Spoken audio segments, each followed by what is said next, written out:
카트만두가 활성 환자가 네팔 전체의 50%를 넘었습니다. 지방 같은 경우는 계속 그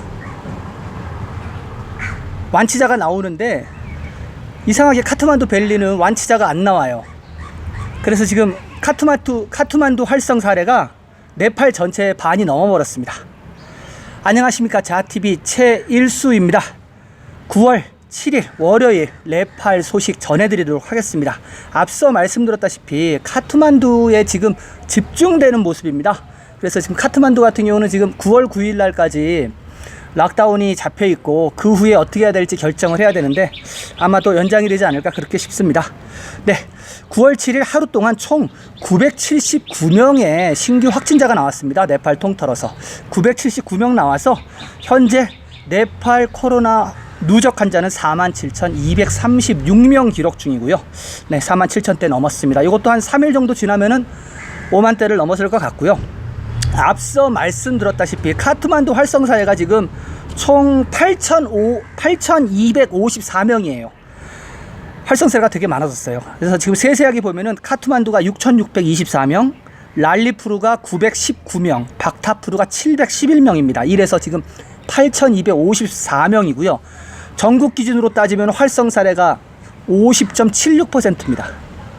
너무 많아요. 계속 많다고만 말씀을 드리는데 지방에 비해서 지난번에 체크했을 때 30%대 했는데 지금 50%대가 넘어버렸습니다. 하루 동안에는 카트만두가 326명밖에 추가가 안 됐어요. 지금 카트만두도 줄고 그리고 지방도 줄고 그러는데 문제는 카트만두는 완치자가 안 나와요. 잘 계속 말씀드리는 거지만 그러다 보니까 카트만두는 활성 환자가 계속 늘어나는 추세고 지방은 활성 환자가 떨어지는 추세입니다. 그러니까 지금 점유율이 카트만두가 제일 큰 거예요. 그래서 지금 카트만두 326명 세세하게 보면은 카트만두 디스트릭트가 293명, 랄리푸르 디스트릭트가 20명, 박타푸르가 13명입니다. 그런데 뭐 지금 카트만두만 문제가 아닌 게 활성 환자가 뭐 카트만두는 이미 뭐 선을 넘었죠. 6천을 넘었으니까. 랄리푸르도 마찬가지예요. 랄리푸르도 900명대고 박타푸르도 700명대예요. 지금 카트만두 밸리 안에는 어디 하나 성한 곳이 없습니다. 아무튼 그렇고요. 그 외에 주요 감염 지역 불러드리겠습니다. 모랑 디스트릭트 39명, 순사리 디스트릭트 65명, 다누시아 44명, 시라하 41명, 머컨푸르 73명, 커스키 30명, 바르디아 41명, 방케 42명, 루판더히 41명. 네, 익숙하지 않았던 바르디아, 카스키, 시라하가 들어왔어요. 그러니까 아직 좀만 방심하면은 코로나는 계속 번지고 있다는 소리입니다. 사망자는 다시 두 자릿수로 올라섰습니다. 사망자 11명이 나와서 300을 채웠습니다. 지금 딱 300입니다.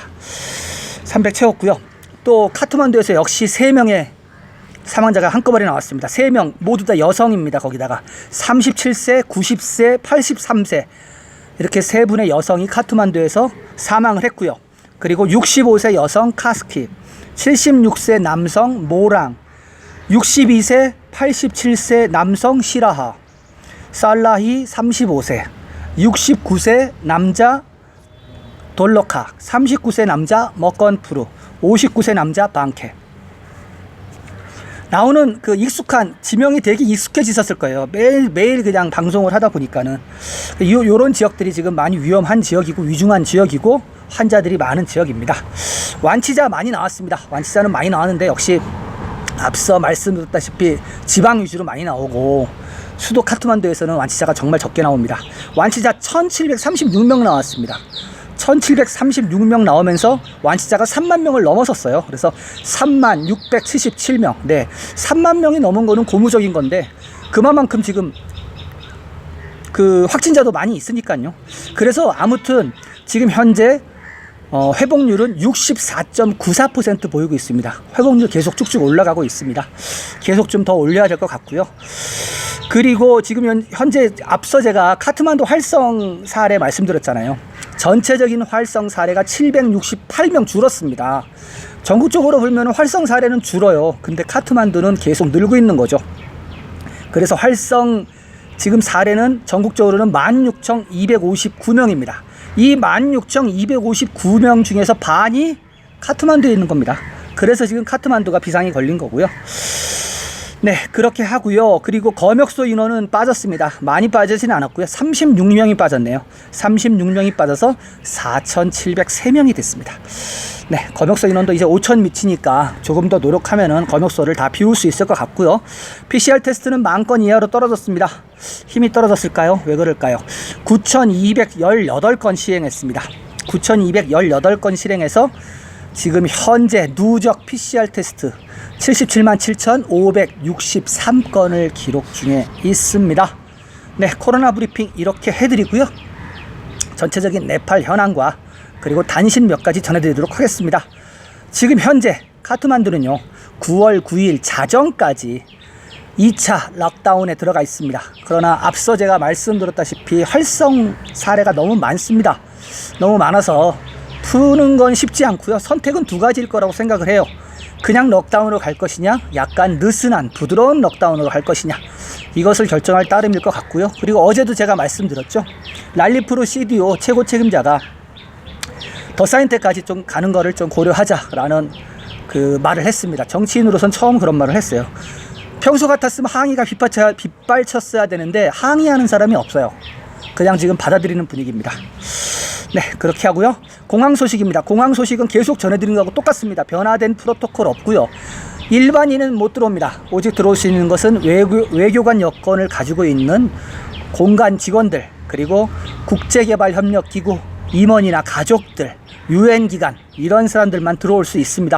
그리고 들어오는 것도 하루에 500명으로 못 박아놨잖아요. 그래서 만약에 도착 청사에, 도착 그 건물에 사람이 500명이 차면요, 활주로에서 기다려야 됩니다. 활주로 리무진 버스 타고 기다립니다. 다 지금 정체가, 하늘에서는 정체가 안 일어나고요, 활주로 버스에서 정체가 일어나고 있다고 그렇게 기사가 나오고 있습니다. 아울러 대한항공은 9월 29일까지 공식적으로 비운항이고요. 비공식적으로는 아마 올해 말까지 가지 않을까, 다들 그렇게 예견을 하고 있습니다. 다음은 국내선 항공과 장거리 버스, 학교 9월 16일까지 소식이 없습니다. 9월 16일이 돼봐야 국내선이 열릴지, 장거리 버스가 다닐지, 학교가 오픈될지 이런 것이 발표가 될 것입니다. 네, 단신 몇 가지 전해드리겠습니다. 카트만두 비르 병원이 코비드-19 치료 병원으로 전환됐다는 소식입니다. 비르 병원은 굉장히 큰 병원이에요. 굉장히 큰 병원인데 이 병원 전체가 치료 병원으로, 코비드-19 병원으로 전환이 되면서 기존 여기 입원해 있던 환자라든지 여기서 치료를 받던, 통원 치료하던 사람들은 다 국립 트라우마 센터 병원으로 옮긴다고 합니다. 업무를. 그래서 비르 병원은 이제부터 코비드-19 전용 병원이 되었습니다. 네, 다음 단신입니다. 재무부는 카트만두 티칭 병원과 둘리켈 병원에 60개의 ICU 병상을 설치하기 위해 예산을 집행했다고 합니다. 네, 60개면은 돈이 많이 들어갔을 텐데, 아무튼 카트만두 중점은행인 티칭 하스피톨과 그리고 둘리켈 같은 경우는 까브레 중점 병원입니다. 그래서 까브레 쪽 사람들은 다 이쪽 둘리켈 쪽으로 갑니다. 까브레뿐만이 아니라 돌로카 쪽 분들하고 그리고 러메찹 이런 사람들은 다 둘리켈 병원으로 가게 됩니다. 신두팔 쪽도 마찬가지고요. 그래서 만약에 그렇게 둘리켈 병원에서 한번 걸르면은 카트만두까지 들어오는 사람을 좀 줄일 수가 있습니다. 카트만두가 지금 너무 포화 상태예요, 병원이. 네, 다음 단신입니다. 6월 7일 카타르에서 301명이 송환됐고요. 9월 8일과 23일에서도 카타르 도하에서 송환 예정이라고 합니다. 그러나 걸프 지역 이주 노동자들은 비싼 항공료와 제한된 항공 운행으로 인해서 귀환에 어려움을 겪고 있다는 소식입니다. 이와 더불어 지금 코로나가 터진 지 벌써 6개월이 넘었잖아요. 그래서 이들이 지금 이렇게 카타르에 있는 사람들이 비자가 만료되고 그랬어요. 그래서 카타르 정부나 아랍에미레이트도 마찬가지예요. 아랍에미레이트에서도 나갈 수 있는 항공편이 없이 계속 비자가 만료되니까 특별법을 통과시켜갖고 외국인 노동자들을 좀 더 3개월씩 연장을 시켜줬거든요. 근데 지금 3개월 연장을 2번을 받았습니다. 그러다 보니까 연장할 때마다 또 돈도 내게 되고 왔다 갔다 하게 되고 좀 어렵습니다. 그래서 지금 돈이 떨어져서 많이 어렵다고 그런 소식이 좀 들려오고 있습니다. 네, 뭐라 그래도 고향이 최고인데 빨리빨리 돌아와야 되는데 지금 돌아오는 환경편이 그렇게 많지가 않습니다. 네, 다음 단신입니다. 지난주 목요일날 그 풀쪽에서 있었던 머친드라나 축제 때 그 경찰하고 시위대하고 충돌이 있었잖아요. 그 후 소식이 나왔습니다. 시위 해산에 참여했던 경찰 18명이 코로나 확진을 받았습니다. 그리고 교통경찰 폭행에 가담한 주민 총 17명을 체포했는데요. 17명 중에서 6명이 코로나 확진이 떴습니다. 네, 이게 물론 그 시위 때문에 코로나가 걸렸다는 건 아닙니다. 왜냐하면은 그 코로나가 걸리는데 기간이 있잖아요. 일주일에서 한 10일 정도 걸리는데 이 사람들 같은 경우는 코로나 걸린 상태에서 걸린 줄 모르고 시위에 참여했고 시위 진압에 참여한 겁니다. 그래서 이런 것들을 하지 말라고 했던 건데 그때 당시에 어쩔 수 없이 문화적 가치가 더 높았으니까 시위를 한 거고 아무튼 그렇습니다. 그래서 지금 이 경찰들 18명은 이제 격리 들어갔고 나머지 이제 체포된 17명 중에서도 6명 격리 들어가고 나머지는 조사 중인데 이들이 지금 랄리푸르 경찰서에 지금 갇혀 있죠. 갇혀 있는데 6월 7일 어제 이들을 또 풀어주라고 시위를 또 했습니다. 풀어주라고 시위를 해서 경찰들이 또 좀 다쳤어요. 시위대도 다치고 지금 지금 이성적이지가 않아요. 지금 코비드 19이 이렇게 와 있는데도 되게 이성이 마비된 행동을 보이고 있습니다. 그렇잖아요. 그 죄를 졌으면 죄를 받고 그 상 받을 일이 있으면 상을 받아야 되는데 이렇게 시위를 해서 풀어주고 하면 어렵거든요. 아무튼 그렇습니다. 그래서 어제도 충돌이 일어나서 랄리푸르 그쪽은 지금 5명 이상 모이지 말라고 했는데 지금 5명 이상 모이는 거는 다 시위대들입니다. 그래서 시위대들이기 때문에 5명 이상 모이는 것은 경찰들이 가서 이제 다 해산을 시키고 있어요. 그러다 보니까 크고 작은 충돌이 일어납니다. 그 한국 사람들은 좀 조심하셔야 될 것 같아요. 그 랄리푸르 나가실 때 사람들 모이는데 되도록 가지 마시고요. 되도록 나가서 걸어 다니지 마세요. 지금 현재 9월 10일까지는 일단은 머친드라나 그 수레를 다 옮기겠다라고 지금 그 랄리푸르 CDO가 그 선언을 한 상태이니까 9월 10일까지는 되도록 집에 있으시기 바랍니다. 네, 다음 단신입니다. 보건부 장관 소식입니다. 바부 박타 다칼 보건부 장관은 그의 가족 중 한 명이 신종 코로나 바이러스에 양성 반응을 보였다고 합니다. 그래서 집에서 지금 자체 격리 중이라고 하네요. 네, 벌써 두 번째예요. 지난번에 그 장관 회의할 때 한 명이 확진이 떠가지고 장관들 그때 국방부 장관, 보건부 장관 또 누구였죠? 재무부 장관 이렇게 그 집에 격리했었는데 그때는 이상이 없었어요. 근데 이번에는 가족 중에 한 명이 양성이 나왔다네요. 그래서 다시 격리를 받고 있습니다. 이분은 이 나라의 보건부 장관이십니다. 네, 첫 번째 코로나 브리핑 그리고 네팔 단신 이렇게 해드리고요. 두 번째 소식으로 넘어가겠습니다. 두 번째는 포카라 소식입니다. 포카라 산업단지의 집단 감염이라는 제목의 기사입니다.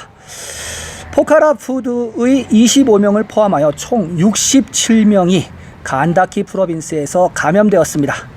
코로나 감염은 포카라 인더스트리얼 에어리아의 의료 종사자와 근로자를 포함하여 포카라의 31명에서 확인되었습니다. 월요일 아침 프로빈스 보건국이 발표한 데이터에 따르면 간다키 지역에서 포카라 31명을 포함해 67명이 코로나에 감염됐는데요.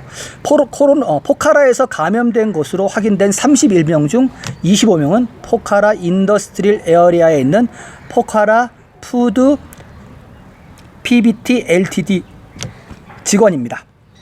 죄송합니다. 코로나 감염은 지난 목요일부터 포카라 산업단지에서 33명에게서 확인되었습니다.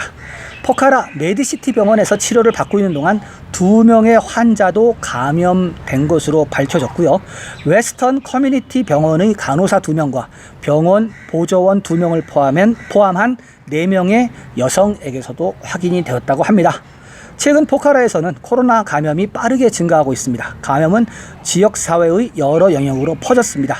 포카라에서만 일요일에 20명이 감염되었습니다. 한편 간다키의 코로나 사례는 월요일 아침 기준으로 2,598건에 이르렀고 카스키 디스트릭트의 활성 사례는 469명입니다.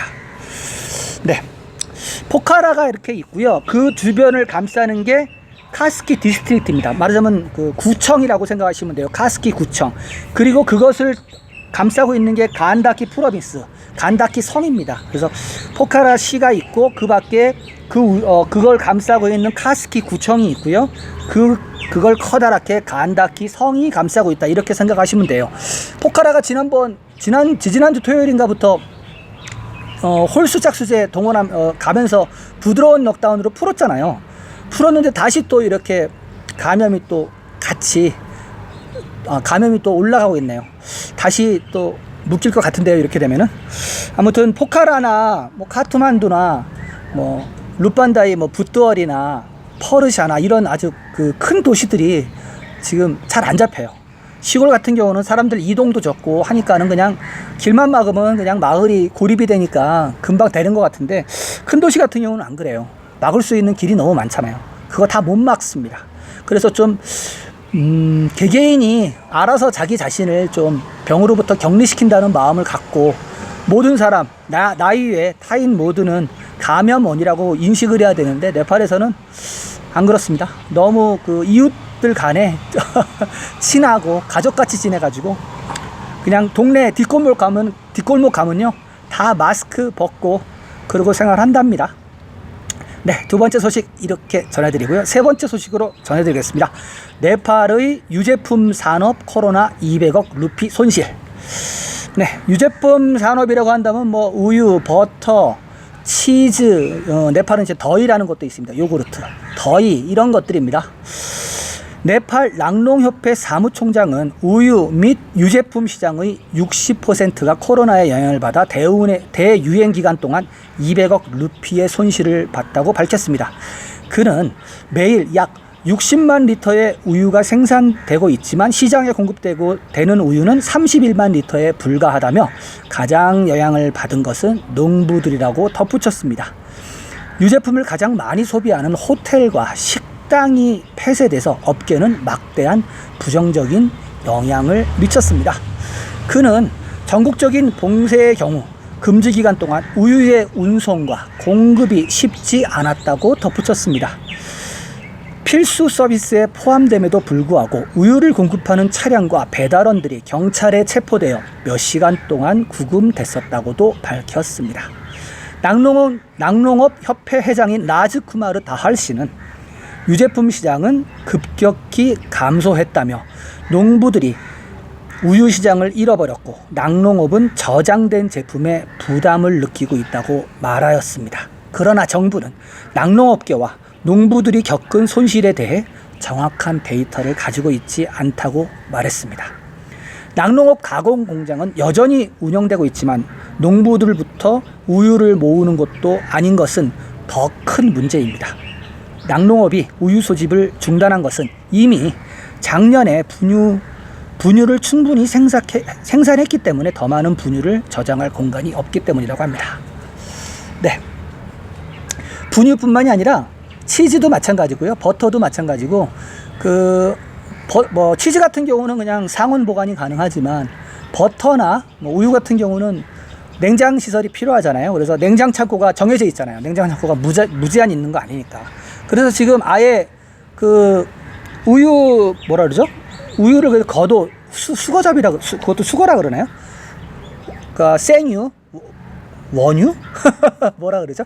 하여튼 우유를 걷어들이는 작업을 안 하고 있습니다. 그래서 그 우유 걷어들이는 원래 탱크로리가 돌아다니면서 걷는데 지금 그걸 안 하고 있다고 하고요. 그래서 신문에도 몇 번 나왔어요. 우유 농부들이 우유를 갖고 시위를 했어요. 우유를 길에다 버리는 시위를 했어요. 왜냐하면은 어차피 팔지 못하니까 우리는 그냥 길에다가 너희들이 보는 앞에서 버리겠다 하면서 우유를 버리는 시위를 했습니다. 근데 지금 이게 방법이 없는 게 문제예요. 그러면 정부가 이것을 좀 사주고 그래야 되는데 그것도 못하는 거죠. 그러면은 우유 우유를 생산하는 농민들 힘들어서 우유 다 사줄 수 없을 거고, 쌀도 마찬가지, 감자, 뭐 양파, 배추, 지금 모든 사람이 마찬가지입니다. 그래서 그렇게 종사하는 사람들이 무조건 자기 주장만 펴기도 사실은 어렵습니다.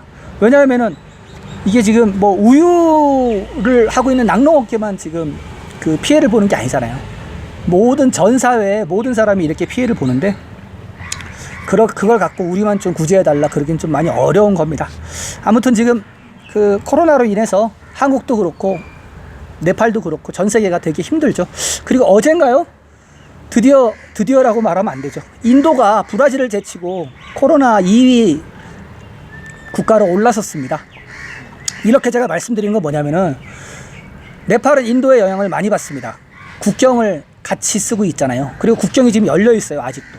그리고 어저께 보니까는 델리에서 그 지하철 그 운행을 다시 시작을 했더라고요. 세계 2위가 됐는데도 인도는 거꾸로 가고 있습니다. 그래서 지금 인도 코로나가 안 잡히면은 네팔 코로나도 잡히기 어렵습니다. 국경을 완전히 막지 않은 이상. 그리고 국경은요, 길에만 있습니다. 길 아닌 데는요, 그냥 사람들 왔다 갔다 다 해요. 어차피 막지는 못합니다. 인도 네팔은 국경선이 뭐 이렇게 장벽 같은 게 있지 않습니다. 아무것도 있지 않고 그냥 강 하나 사이가 국경이고, 높은 산 하나가 국경이고, 이런 식입니다. 근데 뭐 그 인디아 쪽은 높은 산이 없다 보니까 대부분 강을 끼고 강 따라 보통 국경을 만들어요. 그래서 강을 건널 수 있으면 그냥 국경 넘어가는 겁니다. 네, 그 9월 7일 월요일 네팔 소식 이렇게 전해드렸고요. 자TV에서는 매일매일 지금 럭다운 기간임에도 불구하고 여러분들께 네팔 소식을 전해드리고 있습니다. 저는 내일도 새로운 소식을 찾아서 여러분들을 찾아뵐 것을 약속을 드립니다. 구독 안 하신 분 있으시면요, 구독 버튼 눌러주시고요. 구독 옆에 종 모양의 아이콘이 있습니다. 그거 누르시면 전체 알림 설정 나옵니다. 그거 설정하시면은 제일 먼저 네팔 소식 받아보실 수가 있습니다. 애청해주신 여러분 감사합니다.